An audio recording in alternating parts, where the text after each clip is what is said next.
బుడమేరు వరద ఉధృతికి కొల్లేరు ప్రాంతంలోని లంక గ్రామాలు ముంపును గురయ్యాయి. నివాసాల్లోకి నీరు చేరాయి. చేపల చెరువుల రైతులు అపార నష్టం వాటిల్లింది. దీనిపై మరింత సమాచారం మా ప్రతినిధి రాజు కొల్లేరు నుంచి అందిస్తారు. ఏలూరు జిల్లాలోని కొల్లేరుకి సంబంధించినటువంటి లంక గ్రామాలు ఏవైతున్నాయో లంక గ్రామాలన్నీ కూడా ముంపు గుప్పిట్లో చిక్కుకున్నాయని చెప్పొచ్చు. ప్రధానంగా చూస్తే కనుక ఇక్కడ ఉన్నటువంటి 3 మండలాలు ఏవైతున్నాయో కైకలూరు కానీ, మండవల్లి కానీ, ఏలూరుకి సంబంధించినటువంటి రూరల్ మండలాలకు సంబంధించి కానీ పూర్తి స్థాయిలో కూడా కొల్లేరుకి సంబంధించినటువంటి వరద నీరు ఉధృతంగా రావడంతో బుడమేరు కానీ, అటు రామలేరు కానీ, తమ్మిలేరుకి సంబంధించినటువంటి వరద కూడా పూర్తి స్థాయిలో చంద్రకాలువ కానీ ఉధృతంగా రావడంతో కూడా ఇక్కడ ఉన్నటువంటి కొల్లేరు కూడా ఉగ్రరూపం దాల్చింది. ఇక్కడ ఉన్నటువంటి కొల్లేరుకి సంబంధించి చూస్తే కనుక లోన ఉన్నటువంటి 44 లంక గ్రామాల పరిస్థితి, వాసుల పరిస్థితి కూడా పూర్తిగా బిక్కుబిక్కుమంటూ జీవిస్తున్నటువంటి పరిస్థితి కూడా కనబడుతుంది. ఇక్కడ వారు ఉన్నారు, వీరితో మాట్లాడించే ప్రయత్నం చేద్దాం. అసలు ఎలా ఉంది లంక గ్రామాల పరిస్థితి ఏంటంటే? మా లంక గ్రామాలంటే 10 రోజులు బట్టి లంక మీద ఉన్న జనాలకి అసలు కంటి మీద కుణికిలేదండి సార్. దాని మీద ఇక తిండి తిప్పలే కదా, వంట అక్కడ అవకాశం లేదు సార్. నా చేపల వ్యాపారం సార్, ఎల్లి దారి లేక 2 డబ్బాలు కొరమలు చనిపోయి 20,000 రూపాయలు వేస్తాము. అలాగే అసలు ఎల్లి దారి లేదు, ఏటకాల పరిస్థితి కూడా బాగలేదు, ఏటకాడ వెళ్తలేదు, అసలు జీవనాధార పొజిషన్ లేదు. ఎకరానికి వచ్చి రొయ్యల చెరువులే కానీ, చేపల చెరువులే కానీ మొత్తం మునిగిపోయి గోలండి. ఎకరానికి వచ్చి 4 లక్షలు 5 లక్షలు పెట్టేసి పెట్టుకోళ్ళు పాపం నిద్ర లేకుండా భార్య భర్త అలా కష్టపడుకుని అలాగ పొడల మీద వెళ్ళి ఏదో రకం బాధపడతారు సార్ పరిస్థితికి. ఇప్పుడు ప్రజెంట్ మొత్తం మా 48 గ్రామాల సమయం, 48 గ్రామాలు. మరి ప్రజెంట్ అయితే మేము కింద లంకలకి వెళ్ళలేదు, మాకు వెళ్ళి దారి లేక ఇక్కడే ఉన్నాం. మొత్తం ఇక ఇదే కలికూరు సెంటర్ అంటే ఇదే పెద్ద శ్రీపరి కానీ కలికూరు సెంటర్ అంటే ఇదే ఎత్తు. మరి లోతట్టు ప్రాంతాల్లో మరి ఎలా ఉన్నాయో మేము వెళ్తాకనే అవకాశం లేదు. దాని ఏ గ్రామాలకైనా వెళ్తాక అవకాశం లేదు సార్. అసలు పైడి చింతపాడు కానీ, గుడేలంక, ప్రతికూలంక, యాకలమెల్లి, కోంటలంక మొత్తం ఇలాగండి. మొత్తం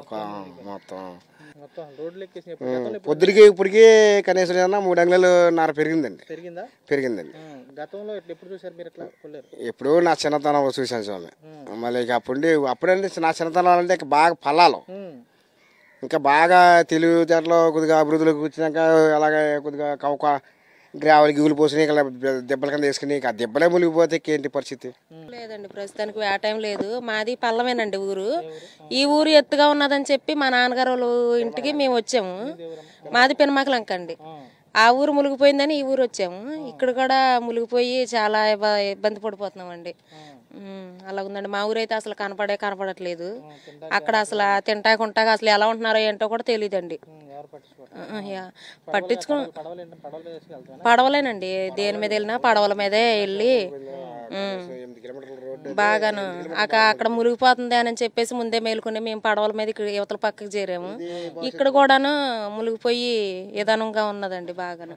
విజువల్లో చూస్తే కనుక తమకు సంబంధించి ఏదైతే చేపలకు సంబంధించినటువంటి వ్యాపారం కూడా తాము చేపల వ్యాపారం చేసుకుని కూడా జీవిస్తూ ఉంటాము. అలాంటిది ఇక్కడ ఉన్నటువంటి చేపలు కూడా పూర్తి స్థాయిలో కూడా తీసుకొచ్చి లోనకి తీసుకెళ్ళి అమ్ముకుందామన్నా కానీ ఎక్కడ కూడా దారులు లేకపోవడంతో కూడా చేపలు కూడా చనిపోయినట్టు కూడా వీరు కూడా ఆవేదన వ్యక్తం చేస్తున్నారు. మరేపు ఇక్కడ ఉన్నటువంటి సుమారు లంక గ్రామాలకు సంబంధించి కూడా చూస్తే కనుక చెరువులు ఏవైతే ఉన్నాయో ప్రధానంగా ఉన్నటువంటి చెరువులు కానీ ఈ కానీ మొత్తం కూడా నీట మునిగిపోయినాయి. ఎకరాకి సంబంధించి కూడా చెరువులకు సంబంధించి కూడా సుమారు 4 లక్షల వరకు కూడా పెట్టుబడి పెట్టుకున్నాము. పట్టుబడి సమయానికి దగ్గరికి వస్తున్న తరుణంలో కూడా పూర్తి స్థాయిలో కూడా ఇక్కడ ఉన్నటువంటి వరద ముంపుకి సంబంధించి కూడా నీళ్లలో కూడా మునిగిపోయినాయని చెబుతున్నారు. చూస్తే కనుక కొల్లేరుకి సంబంధించినటువంటి ప్రధాన గ్రామాలు ఉన్నటువంటి ఏదైతే 48 దాకా గ్రామాలు ఉన్నాయి, అలాంటి లంక గ్రామాలకు సంబంధించి ప్రధానంగా ఇక్కడ ఉన్నటువంటి వరద ముంపుతో కూడా పూర్తిగా బిక్కుబిక్కుమంటూ లోనటువంటి వారు కూడా జీవిస్తున్నారని చెబుతున్నారు. ఇక్కడ రాకపోకలకు సంబంధించి కూడా ఎటువంటి లేకపోవడంతో లోనున్నటువంటి వారు కూడా పూర్తిగా ఇబ్బంది పడుతున్నారని చెప్పి స్పష్టం చేస్తున్నారు. పెట్టినటువంటి పెట్టుబడి మొత్తం కూడా నీటిపాలైంది. ఒకవైపు చెరువులు కానీ, ఇటువైపు వేటకు సంబంధించి వెళ్లేందుకు కూడా దారులు లేక పూర్తి స్థాయిలో తాము ఇబ్బంది పడుతున్నామని చెప్పి వీరు కూడా స్పష్టం చేసే కూడా కనపడుతుంది. కుమార్ రాజు, సాక్షి టీవీ, కొల్లేరు నుంచి.